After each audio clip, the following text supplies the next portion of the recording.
Hi, it's time for another verb of the day. Today's verb is train.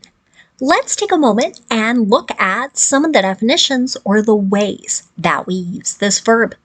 The first way you might encounter the verb train is in professional or work settings. It can mean to teach a particular skill or a type of behavior through practice and instruction over time.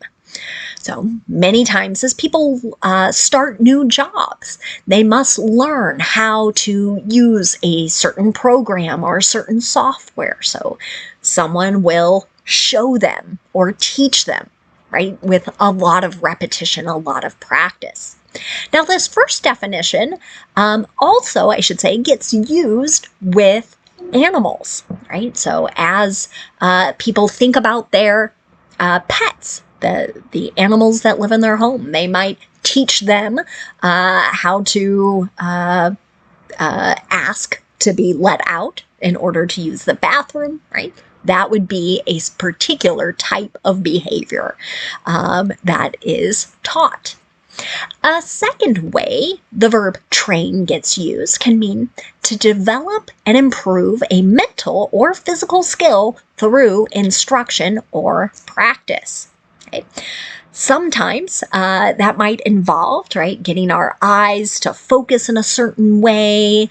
I know as I have worked with students on certain reading skills, a common problem people have is they start reading a sentence, right? They're going, and then they're like, oh, I didn't really understand that. So they come back and they start again and they go back, right? There's a special name for that. And there are ways you can develop or improve upon those mental processes through a great deal of practice, and you can become a more efficient reader. A third way to use the verb train is connected to exercise. So you're following a certain set of exercises and possibly a certain diet in order to reach or maintain a certain level of physical fitness, right? A fourth way the verb train gets used can mean to point or aim at something, right? Might hear a phrase like train your sight, right? It's telling you to kind of point or aim your eyes in a particular direction. For now, you should know that train is a regular verb. To make the progressive form of this verb, all you need to do is add ing to form training. The past tense and participle forms of this verb can be made by adding ed. Our base verb, train, ends with a voiced end sound. This means our ed ending is just going to make a d sound.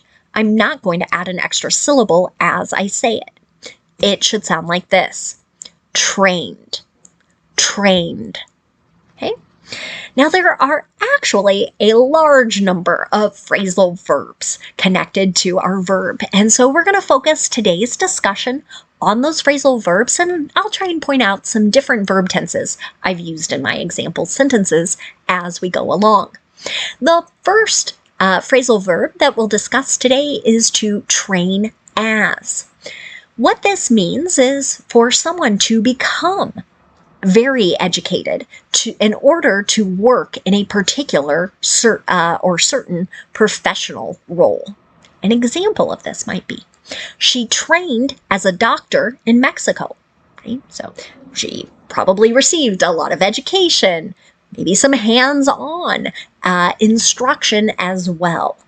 She trained as a doctor is an example of a simple past tense sentence. A second way to use the phrasal verb train as can mean to educate, coach, or prepare someone for work in a specific role.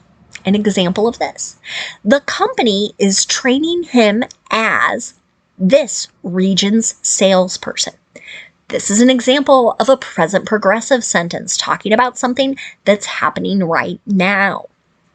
Right? And so this person is receiving education, preparation to work in this specific position.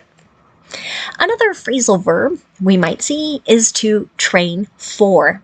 This can also have a couple different meanings. One way to use train for is to mean to prepare physically or mentally for some event, a task, or an activity. An example of this might be, they are training for their first marathon. Okay? Marathon, a 26.2-mile race, right? Incredibly long. This is another present progressive sentence, right? Something that's ongoing. Many people will spend months becoming both physically and mentally prepared for such a long endurance event. A second way to use train for can mean to educate, coach, or prepare someone to work in a specific role. So same definition as that second, train as. An example sentence might be, the company will train you for this new position. Here's a simple future sentence. Maybe this is kind of a promise. Someone might not feel very prepared for a specific position, but they're going, don't worry, we're going to educate, we're going to coach, we're going to prepare you for this specific role. Another phrasal verb you might see or hear is to train on. This can have a couple different meanings. One way to use train on can mean to guide or coach someone on how to do or how to use something. An example of this. Were you trained on this software? Okay. This isn't a passive voice sentence. All of my earlier examples have been active voice, but this is passive voice and simple past tense as well. So here we want to know, did someone guide and coach you on how to use this software? A second way to use train on can mean to practice an action using some particular tool. An example of this. This CPR class trains on dummies. Okay, so this is an example of a simple present sentence describing a habit or routine. Right? So CPR is a particular procedure that can save lives. And here, really what they're saying is they practice this particular skill not on real human beings, but you might hear mannequins, dolls, or this other word, dummies. So it's meant to represent a person, but it is not an actual human being. A third way to use the phrasal verb train on, excuse me, can mean to aim something at a person or thing. An example of this. Doctors will train the laser on the tumor. Okay. So this is another simple future sentence, right? And we're describing maybe the process of how someone is going to be treated for a type of cancerous growth, a tumor. So they're going to use a laser. They're going to direct that laser beam onto the tumor. The last phrasal verb we'll discuss today is to train up. It can also have a couple different meanings. The first way to use train up can mean to improve some skill or an area of expertise. Usually this is through study and learning. An example of this. They must train up their reviewing skills before they will be considered for a promotion. Okay. Here the word must is a modal, right? We're showing that something is a requirement or something is a necessity. Okay. So here, in order to sort of move up the chain of command in an organization, you must be prepared to maybe review, find mistakes, correct those mistakes in others' work. The last way we're going to discuss using train up can mean to strengthen a part of someone's body. Usually this is through some type of exercise. An example of this might be, she's been training up her core for the last month. She has been training up is an example of the present perfect progressive, right? Describing something that started in the past is continuing into the present. Okay? As you can see, a number of ways to use our verb train. Now, let's move on and talk about some words and phrases related to our verb train. The first word we're going to discuss today is the noun form of this word. The noun train has exactly the same spelling and the exact same pronunciation as our verb. The noun train can have a number of different meanings. We're going to talk about two of them today. The first is to describe a series of railroad cars, right? I've got a picture down here in the bottom corner, just so you've got a nice mental image there. So might hear somebody say something like, "Our train will be here in 5 minutes." Now, a second way the noun train gets used is to describe long pieces of material that might be attached to the back of a formal dress. So again, I've got another picture here that I hope you can see, right? And you can see where my sort of cursor or highlighter is there. This we might call the train of the dress. Again, not something you see every day, but it can be pretty common in wedding gowns or wedding dresses, particularly here in the United States. So, an example of this noun in a sentence, the train of the dress is 6 feet long, right? So, describing the length of the material that has been attached to the back of the dress. Another related word you might encounter is the noun trainer.